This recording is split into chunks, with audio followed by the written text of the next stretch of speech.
The periodic table puts centuries of theoretical ideas and experimental data at your fingertips, and it allows you to make predictions about the elements and how they react with each other.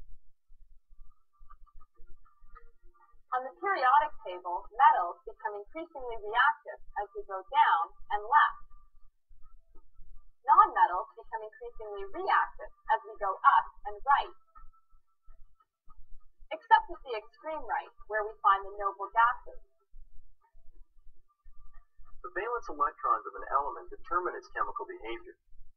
You can find the number of valence electrons for any representative element by the position of its group on the table.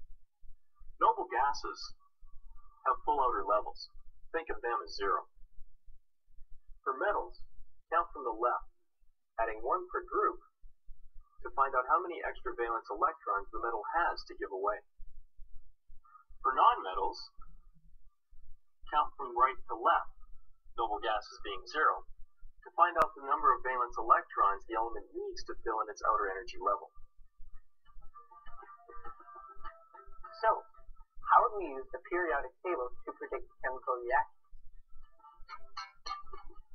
Okay, we've got 2 sets of representative elements, magnesium and oxygen, and carbon and chlorine.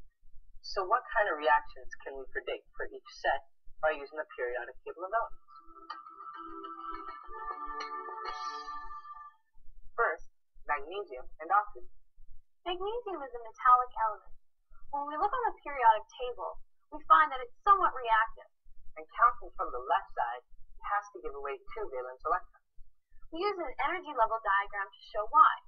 Magnesium's atomic number is 12. That means it has 12 protons and 12 electrons. It has 2 electrons on its first level, the second level has 8, and the third level has 2. 12 electrons altogether. So we'll need to get rid of its 2 outer electrons. Right, to become stable. Then there's oxygen, which is a non-metallic element. From its position here on the table, we can see that it's probably quite reactive. And counting from right to left, it needs 2 electrons. Here's why. Oxygen's atomic number is 8. So that means it has 2 electrons in its first level and 6 electrons in its second. It needs 2 electrons to fill its outer level. So when these 2 elements react, an ionic bond will form. 1 atom from each element is needed for a stable state. Magnesium oxide, MgO.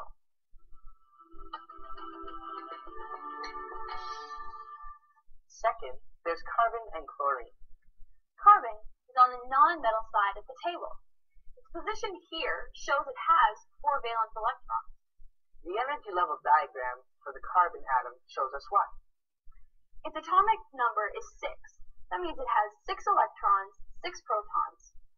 Its first energy level has 2 electrons, and its second has 4. So it'll share 4 of its own electrons to get 4 more and fill the second level. Chlorine's a non-metal too. From its position here on the table, we see that it needs 1 valence electron to fill its outer energy level. Its atomic number is 17, which means it has 2 electrons in its first level, 8 in its second, and 7 in its third. That's 17. So it'll share 1 of its own electrons to get 1 electron back and fill the third level. We predict a covalent bond. With every 4 atoms of chlorine bonding with every 1 atom of carbon.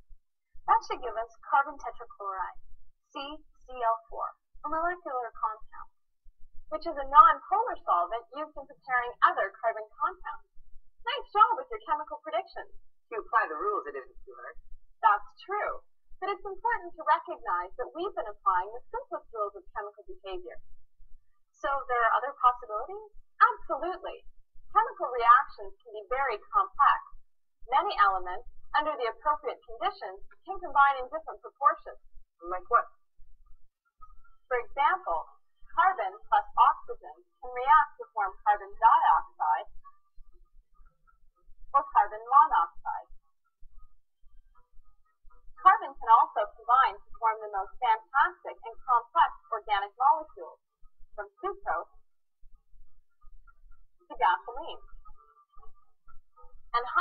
breaks all the rules. The way it reacts depends on the chemical situation. It can form positive ions, negative ions, neutral atoms, or neutral molecules.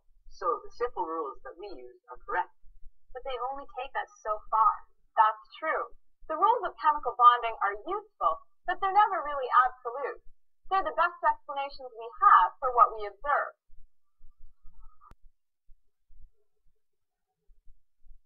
Fill in the correct word when you hear this tone. Good luck, and let's get started. Number 1. A chemical bond is an attractive that holds atoms together.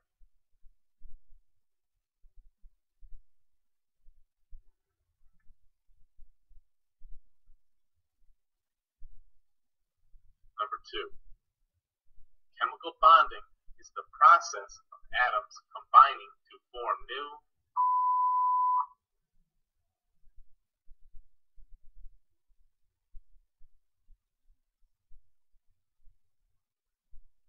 Number 3. Matter tends to exist in its energy state.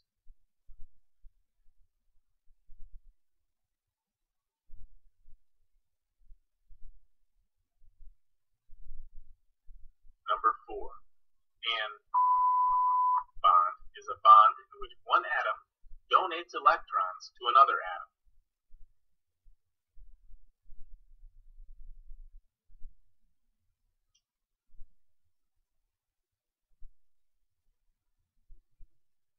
Number 5. When the number of protons equals the number of electrons, an atom has a charge.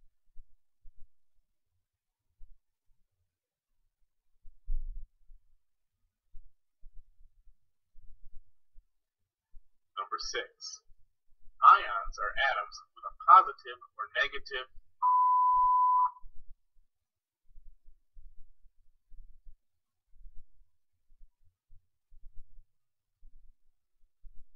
Number 7 is the process of removing electrons from atoms to form ions.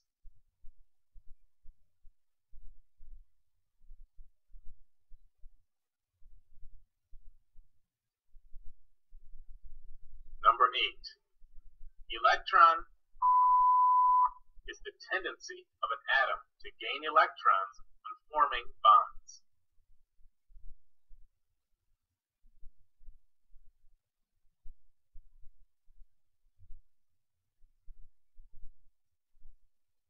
Number 9.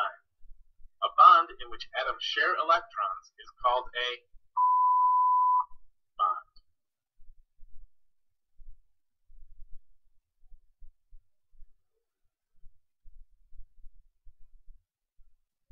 Number 10. In a